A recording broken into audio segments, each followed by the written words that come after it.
ચોમાસાની સિઝન અને વાવણીનો સમય એકદમ નજીક હોવા છતાં વીરપુર પંથકના ખેડૂતો ડીઝલની ભારે અછતને કારણે ચિંતાના ગંભીર સંકટમાં મુકાયા છે।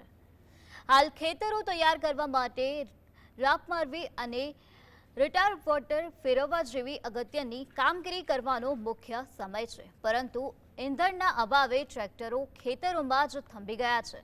પંપ સંચાલકો વાહન લઈને જ ડીઝલ આપવાનો આગ્રહ રાખે છે, પરંતુ ખેડૂતોનો વેધક સવાલ છે કે જો ટ્રેક્ટરમાં ડીઝલ જ ન હોય તો પંપ સુધી પહોંચવું કેવી રીતે? જો સમયસર ખેતરો તૈયાર નહીં થાય તો વાવણી નિષ્ફળ જશે અને પાકના ઉત્પાદનનું મોટું નુકસાન થશે। એક તરફ સરકાર આધુનિક ખેતીની ગુલબાંગો પોકારે છે, ત્યારે બીજી તરફ પાયાનું ઇંધણ પણ ન મળતા જગતના તાત રોષે ભરાયા છે અને ખેતી માટે તાત્કાલિક ધોરણે ડીઝલની વ્યવસ્થા કરવા સરકાર સમક્ષ ગુહાર લગાવી રહ્યા છે।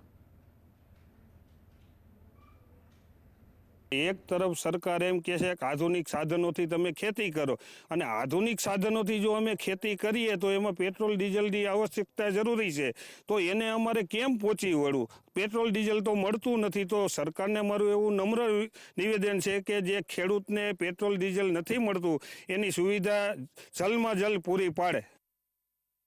અત્યારે વાવણીનો સમય નજીક આવી રહ્યો છે અને અત્યારે ડીઝલની અછત ઊભી કરી છે। અત્યારે અમારે ખેતી બધી તૈયાર કરવાની હોય છે, રાપ આંકવાની હોય છે, રોટાવેટર મારવાનું હોય છે, છાં નાખવાનું હોય છે, ઉનાળુ ખાતર વાવવાના હોય છે, ખાતર ભરવાના હોય છે।